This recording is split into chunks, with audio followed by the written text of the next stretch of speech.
Bueno, por aquí de vuelta.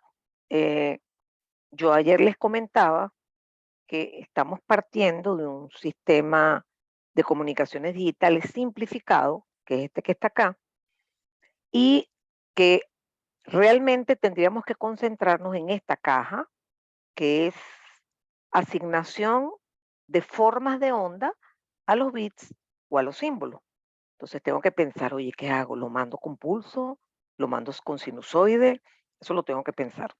Pero nos tomamos un tiempo entre la clase de ayer y la clase de hoy para este, aprender sobre el procedimiento Gram-Schmidt a fin de conseguir una tercera vía de observación de las señales transmitidas, que es el diagrama de constelación.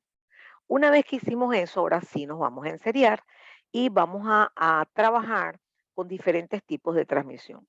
Vamos a empezar primero con las bandas base, ¿verdad? Vamos a empezar primero con las bandas base, que son las de pulso, y después vamos a binarias o M-áreas, y después vamos a seguir con modulación, primero las binarias y después las M-áreas. Y más o menos eso es lo que nos va a ocupar las próximas semanas. ¿Ok? Fíjense que ya a esta altura tenemos la capacidad de ver el comportamiento de las señales y empezar a calcular parámetros muy claramente, como la potencia, la fortaleza frente al ruido, algunas cositas hemos aprendido. Pero ahora vamos a tener que enfrentarnos a la parte un poco más dura, que es obtener la densidad espectral de potencia de todas esas señales. ¿Ok? Esas señales van a ser variadas y la forma de calcular la densidad espectral de potencia de esas señales variadas es complicada porque son aleatorias.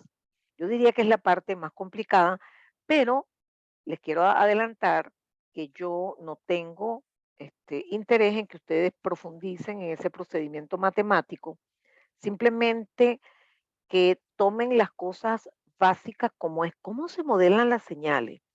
¿Y qué fue lo que hizo después la profesora? Ah, calculó la autocorrelación. Pero los detalles voy a llevárselos de lado, se los voy a decir porque me gusta, siempre he dicho que los ingenieros tenemos que saber de dónde salen las cosas, porque esa es la forma de avanzar, ¿no? Que los ingenieros generen cosas nuevas, es saber de dónde salen las cosas para decir, ah, no, pero si yo en vez de hacer esta modulación así, la hago así, oye, a lo mejor es mejor. Por ejemplo, cuando se pasó de modulación AM a modulación FM. Entonces, uno tenía que saber algo para poder seguir construyendo. Entonces, eso es lo que vamos a hacer ahora. Vamos a comenzar con codificación de línea y ya les comentaba que ese nombre viene porque se usaban en la transmisión de, sobre todo señales de control, en los sistemas telefónicos alambrados, que se les llama líneas telefónicas. Ese es su origen, ¿no? Hoy en día todavía existe comunicación a nuestras casas analógica, usando este, una transmisión de la señal directamente en banda base. Y después la misma línea telefónica también se usa para montar información digital, ¿no? Que es transmisión ya de datos, que es, por ejemplo, ABA CAN-TV, que lo conoce todo el mundo. Entonces, ¿qué es lo que nosotros vamos a hacer? Vamos a trabajar, repito, con esta caja. Vamos a estar, esta caja tiene varias cajitas. Vamos a empezar por la primera, que es codificación de línea. Muy bien. La codificación de línea consiste en asignarle formas de ondas de pulsos a los unos y a los ceros. Vamos a empezar en binario y después le vamos a poner un ejemplo M-área. ¿Ok? Entonces, fíjense que aquí, ya lo había dicho ayer, esta transmisión se llama non-return to zero o no retorno a cero polar, donde cada vez que viene un 1, enviamos al canal un pulso que dura todo T bit y tiene amplitud V. Mientras que cuando viene un 0, enviamos su negativo. Esta es la señal que corresponde a una realidad, que es una sucesión aleatoria de símbolos S1 y S2. Luego tenemos no retorno a cero unipolar, que lo que cambia es que ya el cero no está representado con pulsos negativos, sino con 0 voltios directamente. ¿Ok? Hay algo similar que es retorno a cero, que cambia en que en la mitad del tiempo, o sea, en T bit medios, esto es T bit medio, el pulso cae a cero y queda así hasta el resto, hasta el final. Esto es T bit. Y el polar es parecido a este, o sea que el pulso se voltea y ese es el pulso que corresponde al cero. Y el unipolar es parecido a este, solamente que el pulso dura la mitad del tiempo. Hay otro tipo de codificaciones un poco más sofisticadas, como Manchester, donde el uno se representa con la mitad del tiempo con un pulso positivo, la otra mitad con negativo, y el cero con el negativo de ese. O sea, S2, este sería el símbolo uno, y S2 es menos S1. ¿Ok? Hay otros sistemas un poco más sofisticados que tienen memoria. Por ejemplo, el uno se representa la primera vez con un pulso hacia arriba y la próxima vez que aparezca un uno se va a representar con un pulso hacia abajo. Eso hace que en el sistema se genere memoria y eso permite detectar errores en la transmisión. Detectar más no corregir, detectar, nada más. Lo cierto es que ¿quién decide qué esquema usar? Bueno, para eso es necesario calificar cada uno de esos esquemas en cuanto a una cantidad de elementos, como por ejemplo nivel de C. Ustedes saben que nosotros odiamos el nivel de C en comunicaciones. Lo hacemos en AM porque eso facilitó un receptor, diseñar un receptor súper barato, pero en general los circuitos tienen que estar llenos completamente de capacitores o condensadores para bloquear los niveles de C, pero algunos lo tienen, ¿no? La potencia de transmisión de cada uno, la capacidad de rescatar el reloj de la misma data, aunque sea aleatoria, la densidad espectral de potencia y el ancho de banda, que está subrayado porque es lo más complicado y tal vez lo más importante, junto con la fortaleza frente al ruido, pero aquí lo destaco porque va a ser pesado el encontrar la D. Cómo se calculan las bases, cómo se calcula la constelación. Es decir, le vamos a sacar todos los detalles, la vida y milagro de cada uno de esos códigos para después decir, ah, no, no, este no me sirve. Esto no me sirve para tal aplicación. Ah, pero me sirve para otra, etcétera, etcétera. ¿Ok? Entonces, vamos a comenzar explicándole que tanto para la parte de banda base como para la parte de la modulación, yo voy a emplear modelos matemáticos que lo representan, entendiendo que cada uno de esos modelos implica aleatoriedad, porque estamos hablando de señales totalmente aleatorias. Pueden ser ergódicas, o sea, ser una subclase de procesos aleatorios, que es más o menos decente, que son los procesos ergódicos, pero en general, cuando hagamos el modelo, vamos a tener presente que las cosas se suceden aleatoriamente. Entonces, vamos a usar, en este caso, para calcular la DEP, el siguiente modelo. Imagínense que aquí tengo los 4 códigos básicos, que son no retorno a cero y retorno a cero, polar y unipolar. Bueno, cada una de esas señales las voy a representar con otra señal aleatoria, ojo, otra señal aleatoria que voy a llamar x de t, pero que tiene una cosita buena, y es que tiene deltas. Y nosotros hemos aprendido que las deltas, ¿verdad? O en señales se les aclaró que las deltas no es una señal, sino que es una función, e incluso, honestamente, es una función que se llama función generalizada, o sea, se parece más a una distribución que existe para ser aplicada sobre otra señal, sobre otra cosa que se llama señal. Entonces, por ejemplo, en este caso, esta señal va a estar conformada por deltas aleatorias que tienen la peculiaridad que su área está asociado a la parte positiva cuando se trata de un pulso positivo o cuando el pulso es negativo, el área es negativa. ¿Ok? Resulta que esta convolución, perdón, esta sucesión de deltas convolucionadas con un pulso determinístico pueden modelar perfectamente la primera señal. Déjenme borrar todo. Estamos trabajando primero con la no retorno a cero polar. ¿Ustedes están de acuerdo que si usted convoluciona esta delta con este pulso, estos dos números se multiplican y le queda A? Y le queda un pulso como el que está aquí, ¿verdad? Que tiene amplitud A y que dura T bit. Cuando haga usted la convolución de esta delta que está desplazada en tiempo con esta, va a aparecerles un pulso desplazado en tiempo, pero además, como esto es menos uno, va a estar volteado porque va a dar menos uno por A, va a dar menos A, y así sucesivamente. Entonces, repito, y de t, que es mi señal objetivo, lo voy a igualar a un x de t, que también es aleatorio, convolucionado con algo que es determinístico.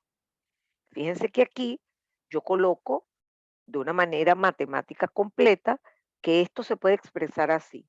Esto es una sumatoria de deltas Dirac ubicadas cada tebit, o sea, en menos 8 tebit, menos 45 tebit, 80 tebit, en cero, en tebit, etcétera, ¿no? O sea que este K es entero, así se puede escribir matemáticamente X de T. Y eso se va a convolucionar con P de T. Lo importante es que yo no quiero Y de T porque eso es aleatorio, no lo puedo tener. Quiero su densidad espectral, que sabemos que sí puede ser determinística, así como la autocorrelación. Ustedes deben de recordar que convolucionar en tiempo implica multiplicación en frecuencia. Y en efecto, vamos a tener que obtener la densidad espectral de X de T, que la vamos a llamar Gx, para terminar multiplicándolas por lo que sería el equivalente de la densidad espectral de del pulso PDT, que les advierto, es determinístico. Usted le puede sacar la transformada de Fourier y entonces no hace falta hacer todo ese zaperoco de hacer la autocorrelación, no. Usted sencillamente le saca la transformada de Fourier, cosa que no puede hacer ni con Y de T ni con X de T porque son aleatorias, y sencillamente cuando tenga la transformada le toma el módulo al cuadrado. ¿Ok? Entonces, la tarea enfrente es calcular realmente la densidad espectral de X. ¿Por qué?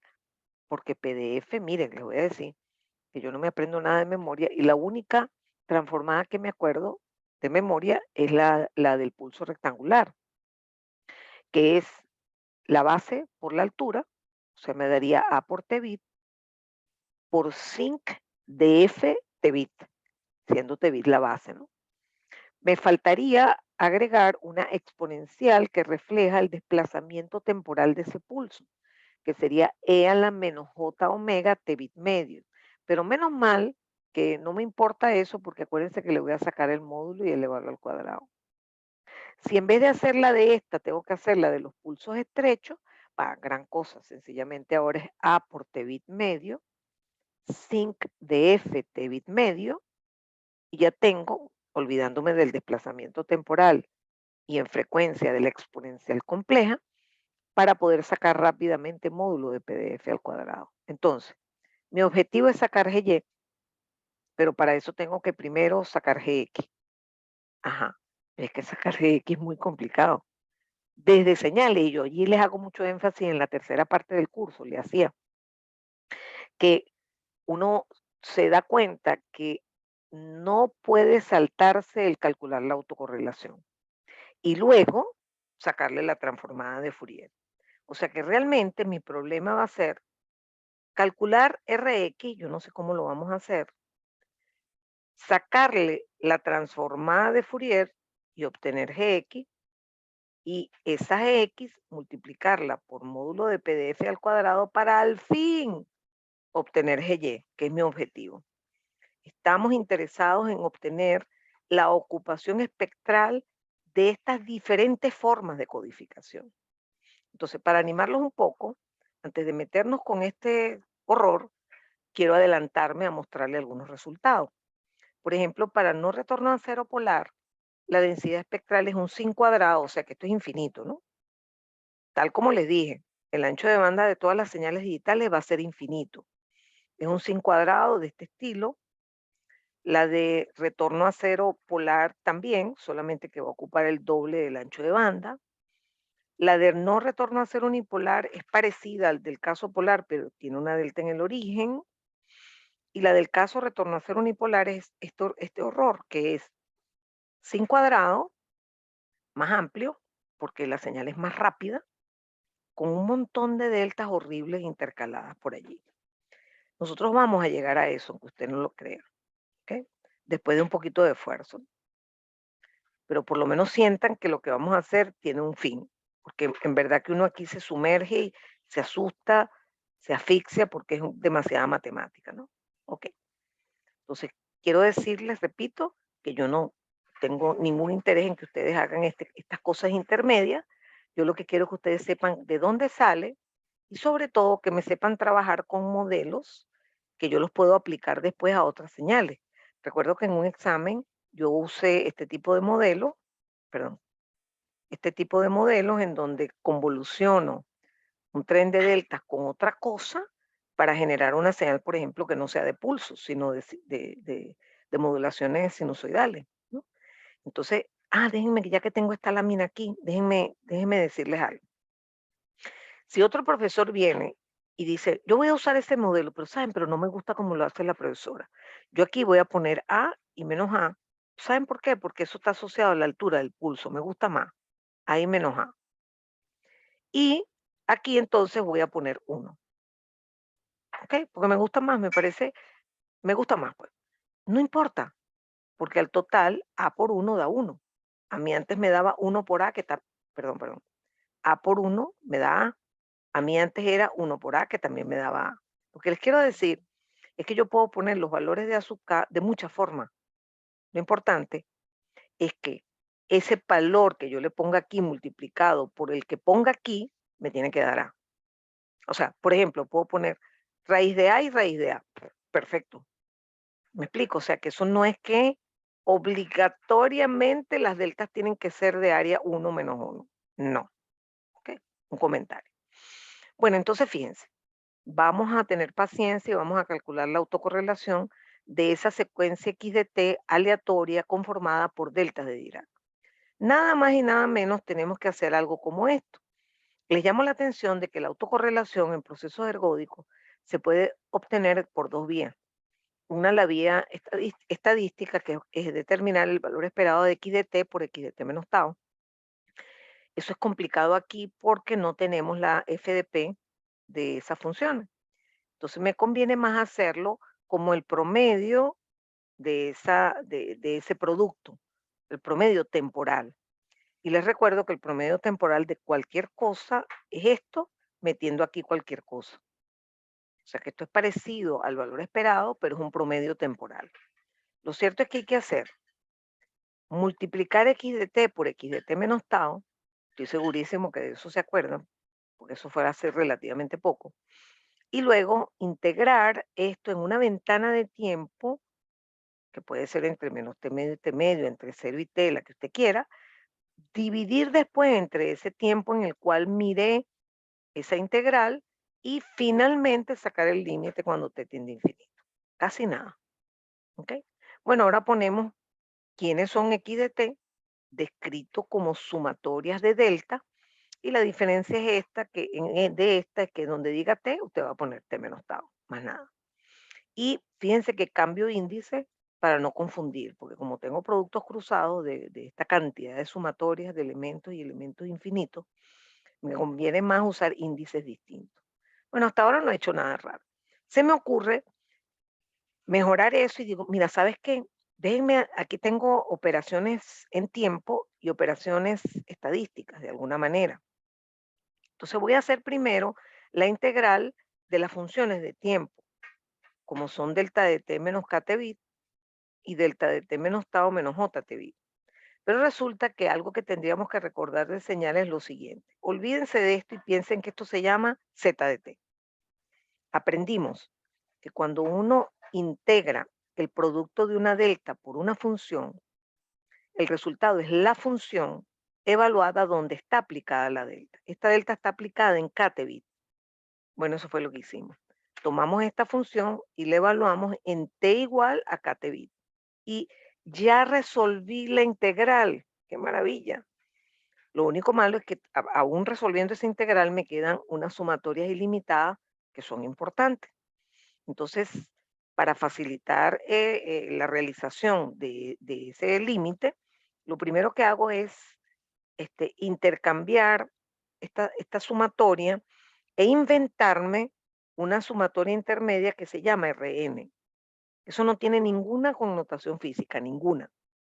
¿Ok? Es una operación matemática que lo que hace es la sumatoria de A sub k por A sub n más k, después lo multiplica por t bit sobre t y le saca el límite. Eso, repito, no tiene ninguna importancia física. Es como, bueno, vamos a sacar factor común este elemento, inventamos el elemento que vamos a sacar factor común y la ecuación me queda más bonita. Eso es todo. Fíjense que ahora la autocorrelación pareciera ser un poquito más fácil de calcular.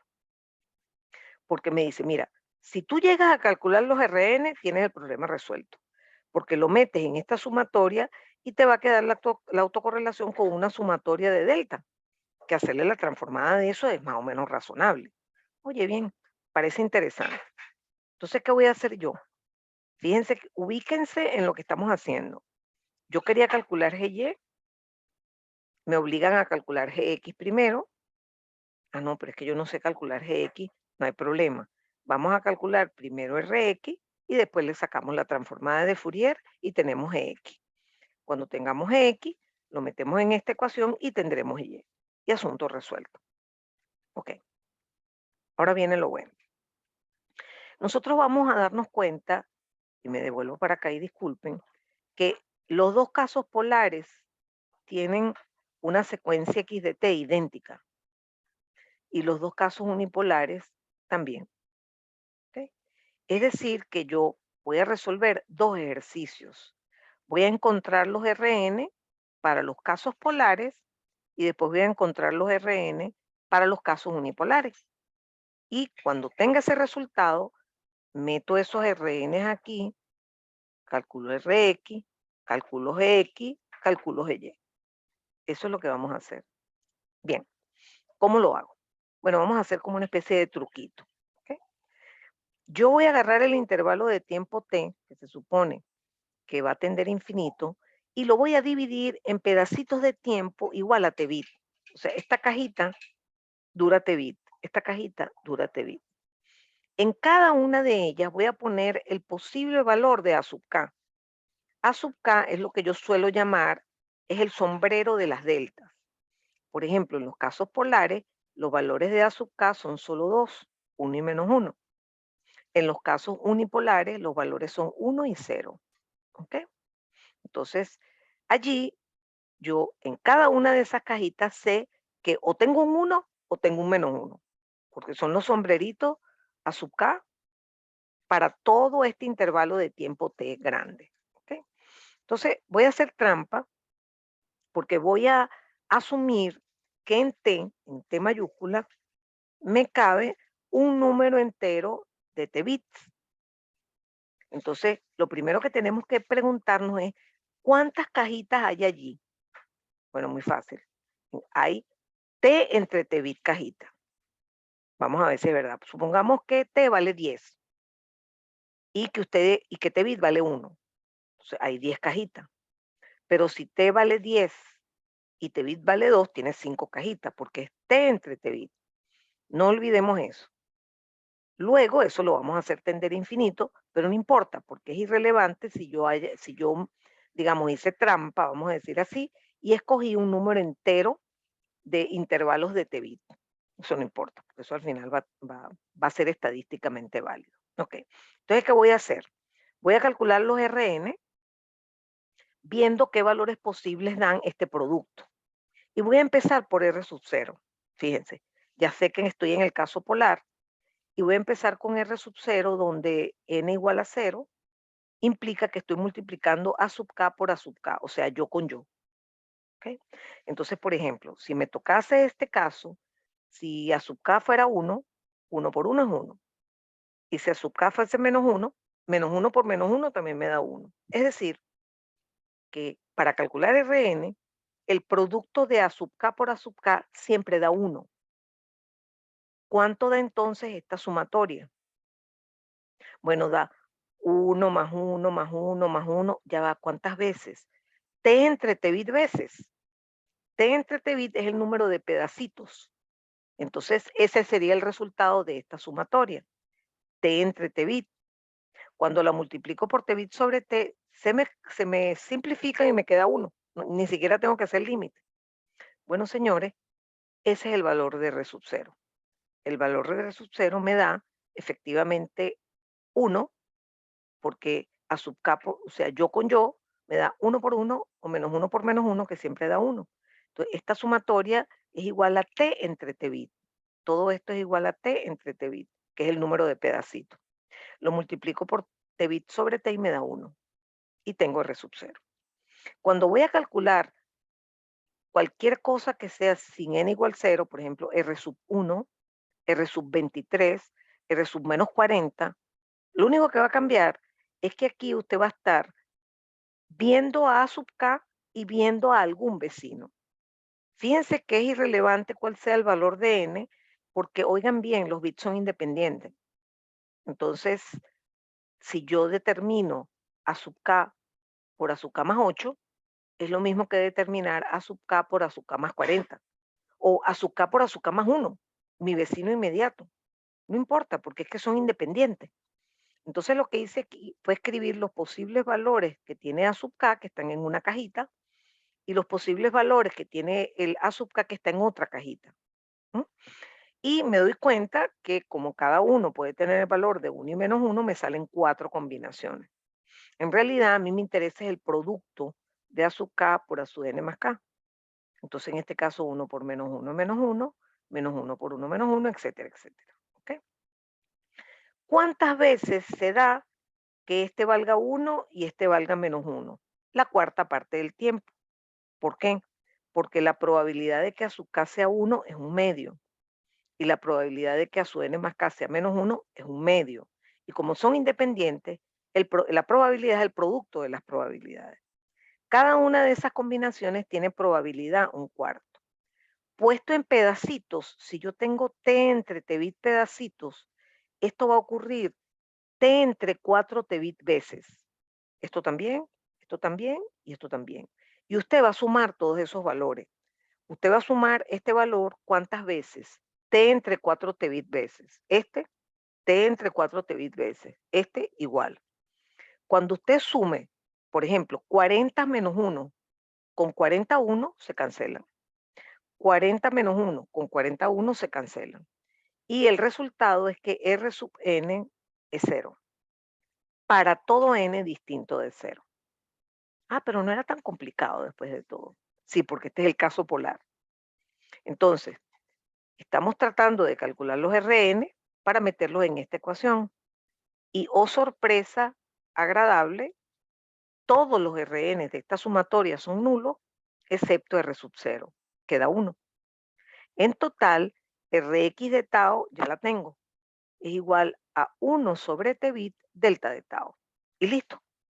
Ya tengo todo lo que necesitaba. ¿Ok? Para los casos unipolares la historia es radicalmente diferente. Solo por el hecho de que los A sub k no son unos y menos 1, sino que son unos y ceros. Esos son los posibles valores. La historia es la misma. Tengo t entre t bit pedacito. Voy a empezar calculando R sub 0, que yo ya me tengo una preguntita por aquí. ¿Qué indica el, me pregunta, profe, ¿qué indica la n? El número de símbolos. Bien, fíjense. Recuerden que cuando uno hace estudios estadísticos, ¿verdad? Uno tiene que hacer el experimento infinitas veces. Entonces, n efectivamente va barriendo desde menos infinito a infinito. Es decir, se puede decir que es el número de bits. No el número total de bits, no, sino la posición del bit. Vamos para el lado positivo que me es más fácil. Por ejemplo, este bit se corresponde a n igual 0, este bit a n igual 1. Exactamente, digamos, identifica la posición de cada uno de los bits. ¿Me explico? Por eso la sumatoria también se hace entre menos infinito e infinito, porque tengo que barrer todos los bits desde menos infinito a infinito. Claro, uno está mal acostumbrado a empezar a pintar las cosas desde cero, pero desde el punto de vista estadístico tenemos que partir desde menos infinito. ¿Estamos claros? No sé si te quedó claro, Diego. Ok, perfecto. Bueno, entonces sigamos con R sub 0. Entonces, si yo soy 1, yo con yo vale 1, pero yo puedo ser 0. Ah, ¿verdad? O sea que yo con yo vale 0. Pregunta, ¿cuánto vale el producto de A sub k por A sub k? Bueno, la mitad del tiempo vale 0 y la otra mitad vale 1, porque aquí debe haber, si hay 100 pedazos, debe haber estadísticamente 50 ceros y 50 uno. Por lo tanto, lo que da esta sumatoria no es igual al número de pedacitos, no, es igual al número de pedacitos entre 2. Ah, cierto. Por lo tanto, me queda t entre 2 t bits. ¿Ok? Con lo cual, R sub 0 no da 1 como en el caso polar, sino un medio. Bueno, no es tan difícil, no es tan difícil de entender. Si nos vamos ahora a un n distinto, que soy yo con mi vecino, cualquiera sea el vecino, aquí pongo los valores que puedo tener yo a sub k y los valores que puede tener mi vecino. Y estos son los productos posibles. Entonces, fíjense que la cuarta parte del tiempo el producto es nulo, la cuarta parte del tiempo el producto es nulo y en total las tres cuartas partes del tiempo el producto es nulo. Por lo tanto, los únicos uno que suman son estos. ¿Cuántas veces ese producto da 1? La cuarta parte de los pedacitos, o sea, t entre t bit cuarto. Cuando usted dice que esa sumatoria da t entre t bit cuarto, ya no tiene ni siquiera que calcular el límite, le da que r sub n da un cuarto. Ojo, n distinto de 0, porque para n igual 0 da un medio. Lo cierto es que justo terminando esta sesión, ¿verdad? Nosotros hemos encontrado los famosos Rn que estamos buscando para conseguir con ellos Rx, para conseguir con Rx Gx y para conseguir con Gx Gy. Imagínense ustedes. ¿Ok? Menos mal que digamos esta parte es la más fastidiosa, ¿no? La más fastidiosa, pero lo hemos logrado. ¿Ok? ¿Qué vamos a hacer ahora? Vamos a cerrar la sesión, vamos a ir a una tercera. Normalmente no vamos a tener 3 sesiones y si las tenemos, ¿verdad? Generalmente yo hago ejercicio. Pero en esta primera semana me gusta como aprovechar esta semana para irlos como estimulando. ¿De acuerdo? Así que bueno, voy a dejar de compartir. Voy a imprimir la pantalla y me despido. Vamos a volver a una tercera sesión.